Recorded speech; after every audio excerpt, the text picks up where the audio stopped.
आज बात करते हैं लेंसकार्ट की। समझते हैं कि कैसे उन्होंने आईवियर इंडस्ट्री में सिर्फ कदम ही नहीं रखा बल्कि उसका पूरा का पूरा नक्शा ही बदल कर रख दिया। चलिए इस कहानी की शुरुआत एक ऐसी सोच से करते हैं जो लेंसकार्ट के पूरे सफर को कह सकते हैं कि एक ही लाइन में समेट देती है। अब देखिए, लेंसकार्ट की कामयाबी को अगर समझना है ना, तो सबसे पहले मार्केट की पहले और बाद वाली तस्वीर को देखना बहुत जरूरी है। तो सवाल ये उठता है कि आखिर वो कौन सी प्रॉब्लम थी जिसे लेंसकार्ट सॉल्व करने निकला था। असल में जो पुराना सिस्टम था ना, वो पूरी तरह से टूटा हुआ था। मतलब आंखों का टेस्ट करवाना तो बिल्कुल आखिरी ऑप्शन होता था। सिर दर्द हो रहा है तो बस किसी तरह मैनेज कर लो।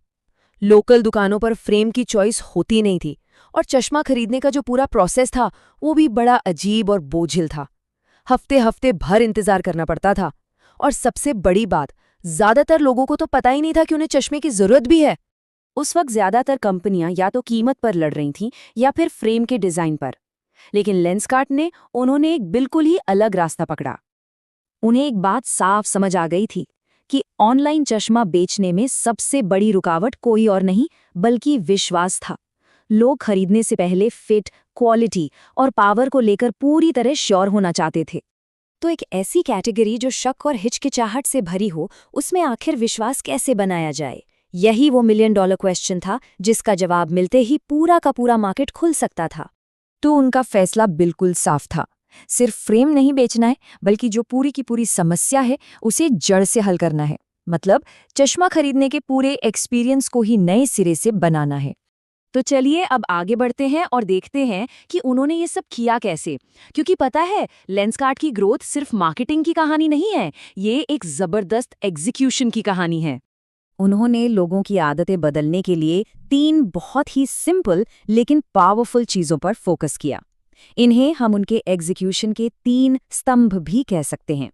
पहला था स्पीड। सोचिए, जहां चश्मे के लिए हफ्तों इंतजार करना आम बात थी, वहां लेंसकार्ट ने एक दिन में डिलीवरी देना शुरू कर दिया। ये आज के ई-कॉमर्स जमाने की उम्मीदों पर बिल्कुल खरा उतरता था। दूसरा स्तंभ था चॉइस। उन्होंने लोकल दुकानों की सारी लिमिटेशंस को तोड़ दिया। ऑनलाइन 5,000 से भी ज्यादा फ्रेम्स का एक तरह से कह सकते हैं कि खजाना ही खोल दिया। और तीसरा और शायद सबसे जरूरी स्तंभ था एक्सपीरियंस। उन्होंने टेक्नोलॉजी का इस्तेमाल करके ऑनलाइन शॉपिंग की सबसे बड़ी प्रॉब्लम सॉल्व कर दी, यानी वर्चुअल ट्राई ऑन। अब कोई भी घर बैठे देख सकता था कि फ्रेम उसके चेहरे पर कैसा लगेगा। और इन तीनों चीजों का नतीजा क्या हुआ? इससे आईवेयर एक मेडिकल जरूरत से निकलकर एक लाइफस्टाइल एक्सेसरी बन गया। अब चश्मा सिर्फ देखने के लिए नहीं बल्कि दिखने के लिए भी था।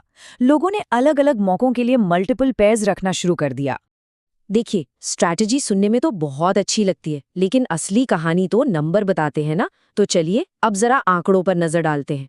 वित्तीय वर्ष 26 के पहले 6 महीनों में 1.07 करोड़ आई टेस्ट किए गए। सोचिए, सिर्फ ये एक नंबर ही लोगों की आदतों में आए जबरदस्त बदलाव को दिखाने के लिए काफी है। और सबसे कमाल की बात क्या थी?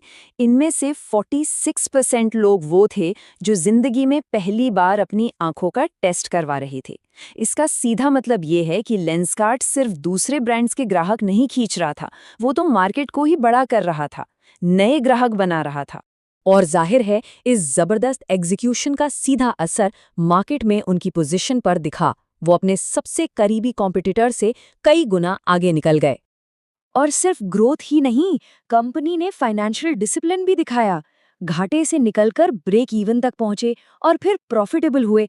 ये साबित करता है कि उनका बिजनेस मॉडल सिर्फ बड़ा ही नहीं बल्कि टिकाऊ और फायदेमंद भी है। तो फिर लेंसकार्ट की इस पूरी कहानी से सबसे बड़ा सबक क्या मिलता है? सबक, या कह सकते हैं कि जो लेंसकार्ट का फॉर्मूला है वो बिल्कुल साफ है। सबसे पहले जागरूकता पैदा करो, फिर लोगों के लिए सर्विस तक पहुंचना आसान बनाओ, और आखिर में उस एक्सपीरियंस को इतना बेहतरीन बना दो कि लोग बार बार वापस आएं।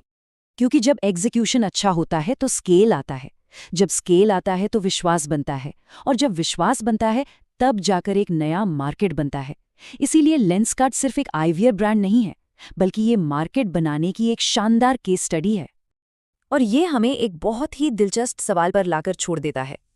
ऐसी और कौन सी पुरानी इंडस्ट्री है जो मुश्किलों और खराब अनुभवों से भरी पड़ी है और जिसमें ऐसे ही एक ट्रांसफॉर्मेशन की जरूरत है?